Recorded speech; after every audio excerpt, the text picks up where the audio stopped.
Bonjour et bienvenue chez Frico Féminin. Frico Féminin, c'est la chaîne où les rêves professionnels et financiers des femmes prennent vie. Et aujourd'hui, on va évoquer un sujet qui vous intéresse toutes, qui est comment développer son leadership et comment devenir la leader de sa vie. Parce que oui, devenir libre financièrement, c'est entreprendre sa vie. Et on va le faire à deux voix avec mon invité du jour qui est Nathalie. Bonjour Nathalie.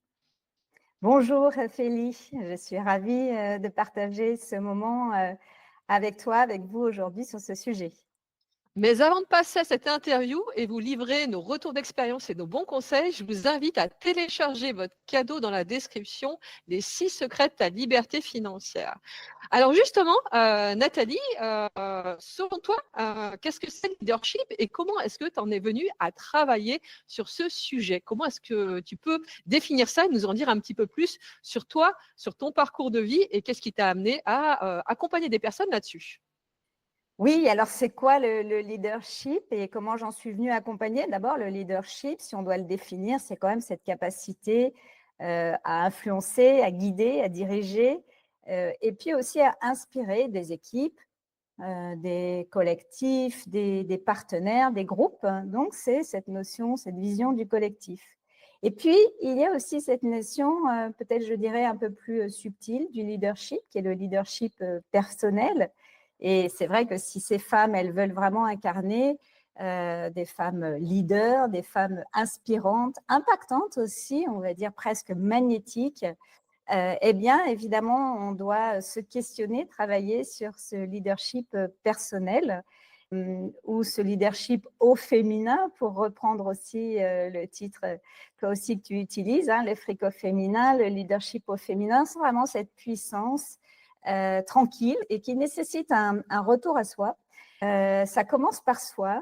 Et commencer par soi, c'est pas que du bien-être, hein, c'est pas du développement personnel, c'est du leadership personnel. Voilà. Alors, pour finir avec la définition, peut-être on peut se dire, c'est vraiment d'être toujours bien aligné aussi avec la vision, avec ce qu'on veut, comment on veut agir dans le monde économique. Donc, c'est la mission, c'est la vision, c'est ses valeurs. Donc, voilà, c'est un leadership qui est très incarné et qui demande d'avoir un équilibre intérieur stable. Donc, la vision du leadership, la réussite, c'est aussi un leadership très personnel. Dans ton parcours personnel et professionnel, comment est-ce que tu en es venu à travailler sur ce sujet et comment tu as évolué dans le temps, dans ta vision justement du leadership?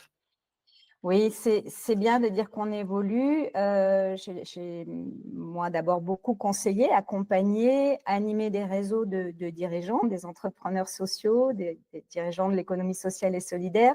Alors, d'abord sur une partie très business, hein, développement de leur activité, rayonnement de leur entreprise. Ce sont des dirigeants, des dirigeantes très engagés. Et finalement, au contact de ces femmes, au contact de ces hommes, j'ai été vraiment très proche de leur réalité, de leurs défis, de leurs difficultés. On va dire que c'est un modèle de leadership qui rime un peu avec sacrifice personnel. C'est vraiment le retour terrain qui m'a beaucoup interpellée en travaillant en accompagnement pendant 10 ans. Et les défis, pour résumer vraiment, auxquels ils font face, c'est 2-3 ordres. On remarque, c'est d'abord des sollicitations quotidiennes, multiples. Elles sont stratégiques, elles sont opérationnelles, elles sont relationnelles. Donc, c'est une sorte de millefeuille de tâches à réaliser dans sa journée. Bon. Donc, c'est des sursollicitations. Ils parlent aussi, dans ce leadership, d'une forte accélération dans leurs décisions à prendre. Hein, c'est du flux tendu. Et puis une grande complexité aussi dans leur environnement économique, parfois dans des environnements internationaux, sociaux. Et ça fait d'eux des professionnels, des femmes, des hommes performants, très performants, même accomplis, mais aussi très épuisés. Voilà. Donc, elles le disent elles-mêmes, ces femmes dirigeantes, décideurs, hein, parce qu'il y a des entrepreneurs, elles tirent sur la corde, quoi, hein, vraiment. Et cette hyper-stimulation intellectuelle, ce stress continu, permanent, cette sursollicitation du cerveau, ça épuise. Et d'ailleurs, elles l'expriment la plupart du temps quand on les rencontre. Hein. j'ai mon esprit tout le temps occupé. Voilà, je pense tout le temps à mon travail, matin, midi et soir, le week-end, le soir au réveil, sous la douche. Donc, ce que je voudrais dire, c'est que c'est en aucun cas un manque d'organisation, bien entendu, comme parfois on leur fait un petit peu entendre. Hein. C'est un trop-plein d'engagement mal équilibré. Donc, là où ça m'a questionné, ce qui m'a amené à les accompagner, c'est vraiment ce toujours plus, cette fatigue. Et puis, à titre personnel, parce qu'on parle des autres, mais j'ai été cette personne, évidemment, j'ai été cette professionnelle épuisée, surchargée. Et c'est vrai, ce que tu dis, c'est que ça fait évoluer. Alors d'abord, ça fait évoluer parce que j'ai un long parcours professionnel, puisque moi, j'approche la soixantaine, j'ai 59 ans. Alors, je pense pouvoir dire que je suis aussi expérimentée de cette vision du leadership. Et cette vision, elle évolue. Elle a évolué ces dernières années. Elle a évolué aussi peut-être par rapport à une expérience plus personnelle. Il y a toujours un déclic. Et ça a complètement redéfini ma vision du leadership au féminin. Et on est toutes le produit de notre vie et de ce qui nous arrive. Et en effet, comme tu le disais, on est nombreuses à avoir évolué. Alors moi-même, hein, j'ai été beaucoup sur des postes à responsabilité et on va dire j'ai calqué un modèle de leadership, on va dire des années 80 pendant un certain nombre d'années, qui pour moi est tout sauf le modèle qu'il nous faut adopter pour pouvoir aller justement vers la liberté financière et s'épanouir dans la durée, parce que c'est un modèle qui est plutôt épuisant. Et je vois que notamment les femmes, on est nombreuses à le remettre en question. Et notamment, ancrer une posture de leadership, il y a différents éléments qui sont importants. Le premier, pour moi, c'est d'apprendre à dire non à beaucoup de choses. Est-ce que tu as remarqué ça? C'est justement pas suivre les tendances et se positionner. Exactement. Ce que tu dis, c'est exactement ça. On se conforme à un modèle de leadership dans des environnements d'entreprise qui sont quand même très masculins.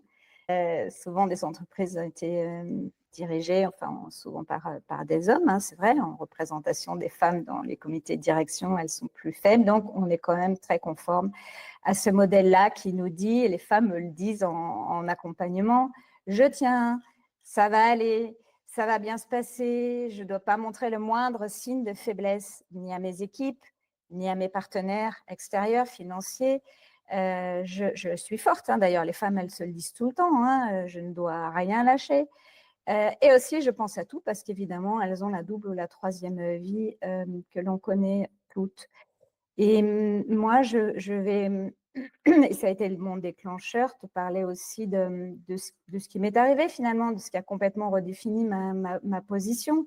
Il y a toujours un déclic, c'est ce que je te disais, au début, c'est vrai que dans les premières années, on est surinvesti dans notre vie professionnelle et puis on prend de l'âge, oui, on ne peut pas être dans le déni, on ne dirige plus à 50 ans, par exemple, comme à 30 ans. Moi, j'accompagne beaucoup de femmes à partir de 45, de 50 ans, beaucoup.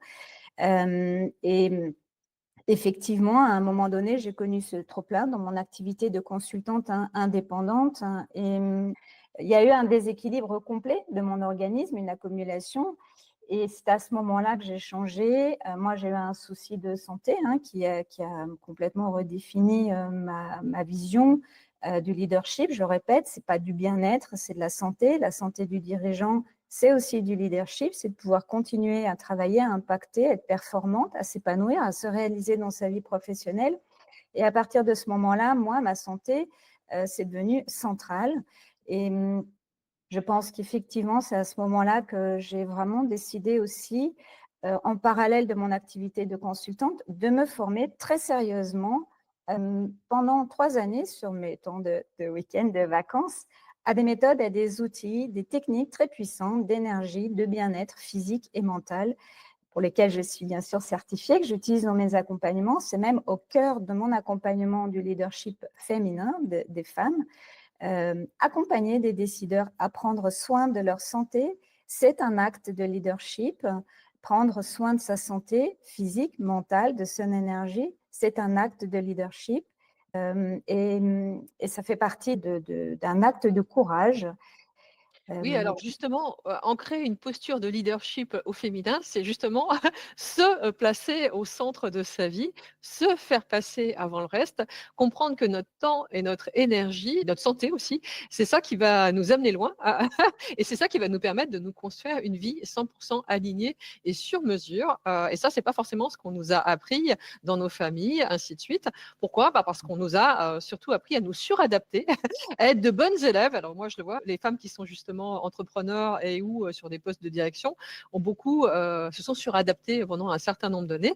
Et justement, quand elles basculent dans l'entrepreneuriat et construisent leur liberté financière, l'idée, c'est véritablement de se reconnecter à soi, à ses aspirations profondes, plutôt que de s'adapter à la société, aux attentes de nos parents, à ce que nos anciens collègues attendraient de nous, nos enfants, ainsi de suite, et se construire une vie sur mesure qui est 100 alignée avec nos aspirations, nos rythmes de vie, nos besoins, et notamment de se faire passer avant le reste et de comprendre que la vraie richesse, c'est ça, c'est ce que tu disais, elle est expérientielle, elle est dans ce qu'on apprend, elle est dans les rencontres qu'on a, elle est dans l'énergie qu'on déploie et qu'il est possible de partir de notre propre petit noyau plutôt que des aspirations des autres ou de ce qu'on attendrait de nous. Et alors justement, on va parler des croyances limitantes qu'ont les femmes et qui les empêchent de prendre le leadership de leur vie. J'ai envie de dire justement, c'est beaucoup cette idée qu'on devrait suivre, qui a été héritée notamment de nos mères, hein, puisque nos mères ont beaucoup suivi ce qu'on attendait d'elles. Hein. C'est assez récent le fait que les femmes puissent disposer librement de leur carrière professionnelle, de leur temps, de leurs aspirations et de leur argent. Donc, bah, c'est évident qu'il faut déconstruire pas mal de choses. C'est aussi quand on est maman, le fait qu'on fait passer les autres avant nous. Et ça, souvent, eh bien, ça se répercute encore longtemps dans nos carrières professionnelles et dans nos aspirations personnelles et professionnelles. Est-ce que tu l'observes également? Oui, évidemment. Alors bon, c'est très compliqué pour une femme de cloisonner sa vie personnelle, sa vie professionnelle. Ça, c'est certain. On a du mal à sortir de ça, on le sait. Ça ajoute évidemment beaucoup à notre fatigue. Et dans le leadership féminin, j'ai envie de souligner, avant d'arriver à ces croyances limitantes, et vraiment, je partage complètement, on a hérité ça de nos mères, ça c'est certain, mais j'ai aussi envie de souligner que ce leadership au féminin, plutôt que leadership féminin, je trouve que tu as raison de dire c'est au féminin. Il faut aussi souligner qu'il y a beaucoup d'atouts. D'ailleurs, il y a plein d'études qui le montrent récemment, qui nous montrent que des entreprises dirigées par des femmes, encadrées par des femmes, elles sont moins sujettes à la faillite, elles présentent des meilleures performances économiques. Les risques de l'entreprise qui sont liés parfois à des enjeux sociétaux, environnementaux, sont bien mieux pris en compte. Et ça, c'est quand même important de souligner qu'on a d'autant plus un rôle à jouer qu'on sait qu'en plus, on est performant, que les résultats sont là, les études, il y a des observatoires de la féminisation des entreprises qui nous montrent. Et en plus, sur le plan humain, et parce que tu parles de ce plan humain qui est si important, le leadership féminin, ça se traduit quand même aussi dans des environnements de travail plus inclusifs, où l'engagement est très fort pour le bien-être collectif. On parle de leur bien-être personnel, mais elles ont aussi souci et à cœur d'être attentives à leur bien-être des équipes. Et puis, il y a une très forte cohérence, souvent on remarque, entre les valeurs qu'elles portent et les actions derrière, ça suit, c'est cohérent, c'est aligné, il y a la vision, il y a les valeurs, et c'est exprimé dans leurs actions au quotidien. C'est pour ça que c'est si important de les accompagner dans leur fonction de direction. C'est vraiment ça, c'est que il y a des résultats. C'est beaucoup de l'entrepreneuriat à impact. Je le vois aussi, hein, c'est ce que tu disais. J'ai fait le tour l'année dernière des associations de femmes entrepreneurs en France. Et oui, les femmes sont très, très soucieuses d'embarquer les autres avec elles, du respect des valeurs. J'ai envie de dire, presque plus que de la rentabilité de leur boîte parfois même. Donc, on est sur des entreprises où le pilier valeur est extrêmement, extrêmement, extrêmement important. Oui, c'est exactement ça. C'est incarné, j'ai envie de dire, hein. C'est comme ça qu'on devient inspirante, magnétique. Et donc ça, ce que tu soulignes, c'est intéressant. Et à côté de ça, et tu parlais des croyances limitantes, de ce qui nous sabote un petit peu justement dans notre leadership, c'est important. Moi, ce que j'ai remarqué en étant dans cet accompagnement et au contact de ces femmes décideurs, hein, qu'elles soient entrepreneurs ou dirigeantes de PME, de TPE, c'est souvent la première croyance, c'est ce que tu as dit, c'est le discours que l'on se tient à soi-même. Hein. Ce petit discours interne, je suis forte, je vais tenir, il faut, je dois.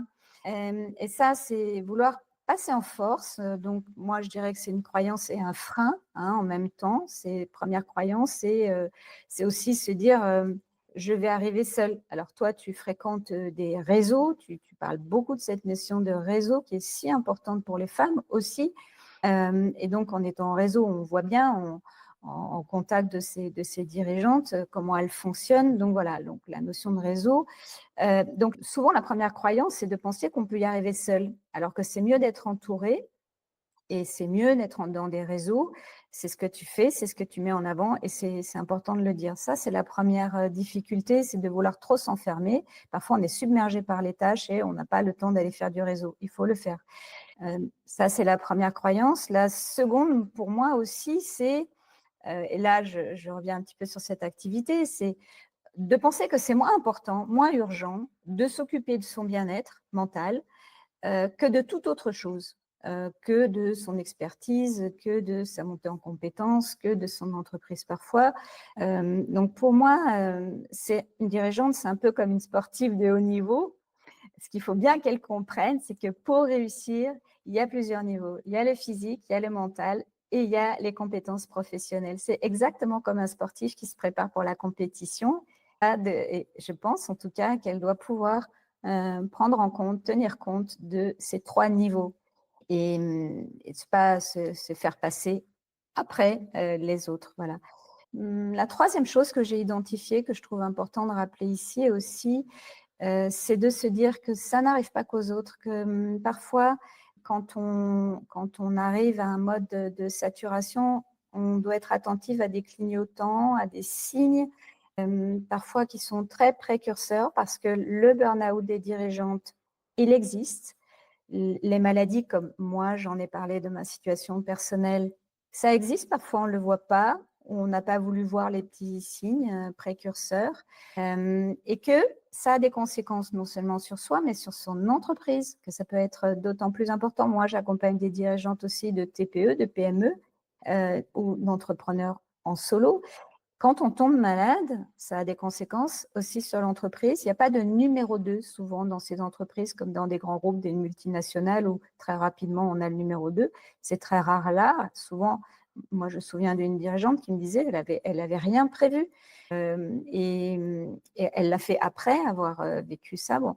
Donc moi je suis beaucoup aussi dans cet accompagnement-là et mental aussi, beaucoup sur la fatigue, la pression mentale, la charge mentale. Et voilà, c'est d'avoir ce courage de temps en temps de mettre en place des actions pour se préserver et continuer à impacter tout simplement, ne pas s'épuiser. Oui, alors tu le disais justement, le leadership, en fait, c'est pas forcément ce qu'on croit, puisqu'on nous a vendu, on va dire, c'est le modèle des années 80, c'est courir de réunion en réunion, heu, donner le diapason et tout le monde vous suit sans oser vous parler, ainsi de suite. C'est ça qui fait d'ailleurs que la plupart des femmes ont du mal à parler de leadership, alors qu'au contraire, le leadership au féminin et le leadership qui vous amène à la liberté financière, c'est se respecter, prendre du temps pour soi, c'est faire un pas de côté, définir sa vision et s'y tenir, respecter ses valeurs et quelque part donner envie aux autres, incarner et les motiver à vous suivre dans la durée. C'est plutôt ça la vision et c'est pas forcément ce qu'on nous a vendu quand on était à l'école ou ce qu'on a pu voir dans les représentations un petit peu classiques de l'entrepreneuriat. Alors quels sont justement les meilleurs conseils qu'on pourrait donner à des femmes qui veulent renforcer leur leadership, sachant que souvent les femmes associent leadership à confiance en soi. Oui, c'est vrai. D'ailleurs, c'est d'autant plus vrai, ça c'est une notion que je travaille beaucoup, c'est que quand on performe moins parce qu'on est épuisé, fatigué, on commence à douter de soi parce que évidemment, on a quelques signes, on travaille plus lentement, on a une réflexion, on a du brouillard mental, parce que cette pression physique, on les connaît. Les signes de pression de mentale, de fatigue, on les voit beaucoup moins. Et donc, ce qu'on ne voit pas, c'est qu'on performe moins. Et comme tu dis, c'est vraiment le management, le leadership des années 80. Ce qu'on ne voit pas, c'est que on a cette fatigue, on réfléchit moins vite, on a parfois des migraines. Et puis aussi parce que tout ce qu'on a à faire, ça nous demande une énergie considérable. Donc, le leadership, cette notion-là, elle est usée. Je pense que, comme tu le soulignes très justement, on est à une nouvelle ère du leadership qui prend en compte la réussite et la performance et le bien-être, qui enfin considère que le bien-être, la santé, la prévention santé détermine notre réussite et qu'il faut créer les conditions optimales pour être pleinement attentif à ça et pleinement efficace. Et là, on ne parle pas de positive attitude, on ne parle pas de développement personnel, on parle vraiment de sa santé. Parce que comme je l'ai dit tout à l'heure, on est dans un monde d'accélération, on est dans un monde qui change, qui nous demande de nous adapter. Et pour nous adapter, il faut nous préserver. Donc, être leader de sa vie, comme tu l'as dit très justement, c'est de comprendre qu'il y a des évolutions aujourd'hui dans le leadership. Et d'ailleurs, aujourd'hui, c'est une vraie préoccupation. Hein. On est en train d'avoir tout un tas d'études qui montrent la fatigue, l'impact que ça a, hein, notamment cette charge mentale, dans notre performance, dans notre leadership et puis dans cette capacité à entraîner. Je pense que justement, l'incarner différemment, c'est donner un modèle différent à ses équipes, à son collectif, c'est d'avoir une représentation différente. Et la plupart de ses clientes, ce qu'elles me disent justement, c'est que parfois elles en ont conscience, mais elles ne savent absolument pas comment faire.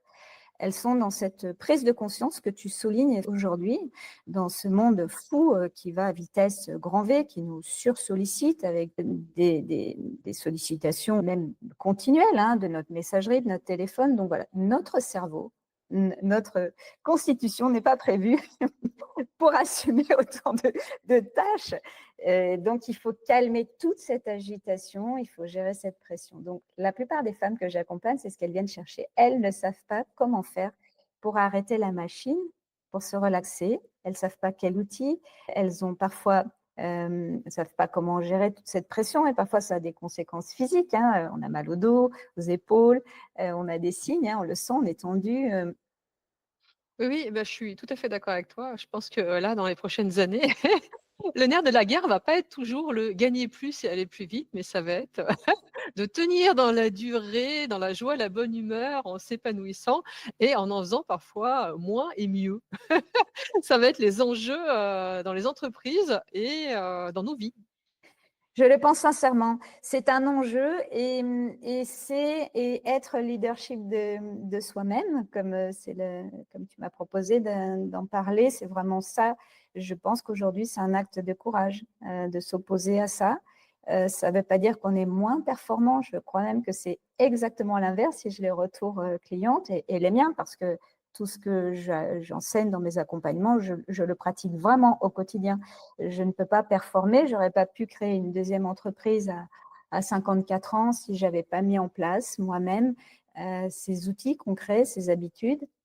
Si je n'étais pas devenue aussi autonome, complètement autonome dans mes pratiques et dans ces méthodes, dans ces techniques, c'est concret et ça nous préserve. C'est un peu comme un pare-choc et je pense qu'on a intérêt à montrer ce modèle. Je pense qu'en plus d'être une leader, une décideur de plus de 45-50 ans, ça nous donne un petit peu de légitimité. L'expérience fait que quand même, on peut dire qu'aujourd'hui, si on tient certains discours, on sera forcément un peu plus entendu. On a ce recul et puis on a eu nos propres défis, on a eu nos propres difficultés et on a mis en place des solutions. Et si on l'incarne dans notre manière de diriger, Je pense qu'on peut être des rôles modèles. Oui, oui, puis la question des équilibres de vie, elle est centrale dans la décision des femmes d'entreprendre. Et notamment, je te disais, là, j'ai fait le tour des associations de femmes entrepreneurs l'année dernière. Une grosse partie des femmes qui viennent à l'entrepreneuriat, ils viennent après un burn-out. Donc, il est véritablement essentiel de se faire passer avant le reste et de respecter sa santé, son énergie, son temps et ses aspirations pour se créer une vie plus libre, puisque c'est bien de ça dont on parle. Et c'est souvent l'aspiration première des femmes quand elles viennent à l'entrepreneuriat, plus de liberté et d'incarner des valeurs qui font sens pour elles sur une deuxième partie de carrière. Et justement, où est-ce qu'on peut te retrouver pour bénéficier de tes précieux conseils et être accompagnée? Alors, moi, je suis beaucoup sur LinkedIn, donc on peut me retrouver sur mon compte. Et je trouve d'ailleurs intéressant de dire à toutes ces femmes qui nous suivent aujourd'hui que si à la suite de cette interview, elles veulent me retrouver, eh ben, je leur proposerai, si elles le veulent en tout cas, un diagnostic, un échange, un entretien, une petite séance de coaching avec un mini plan d'action offert. Donc, je pense que ça peut être sympa de leur proposer ça. Je parle essentiellement de ces accompagnements qui sont des accompagnements, en tout cas pour ma part, qui sont assez longs puisqu'il faut un temps d'intégration de ces techniques, de ces méthodes, de cet accompagnement. Donc, un temps sur 10 semaines. Donc, voilà, c'est un accompagnement modulaire sur mesure qui permet à chaque femme de se faire un parcours très adapté à sa situation. Ok, et du coup, je vous mettrai les liens pour retrouver Nathalie sur Internet, sur les réseaux sociaux et pouvoir échanger directement avec elle. Alors, en tout cas, je te remercie parce que je pense que ça va en avoir décomplexé beaucoup, que vous allez vous retrouver du coup dans ce modèle de leadership alors que c'est un thème qui parfois vous fait très peur. Et justement, je vous invite également à remplir le petit questionnaire que vous trouverez dans la description de cette interview pour me faire part des prochains sujets que vous aimeriez qu'on évoque chez Frico Féminin. Et je vous dis à très bientôt et je te remercie encore. Merci à toi, Ophélie. À très bientôt.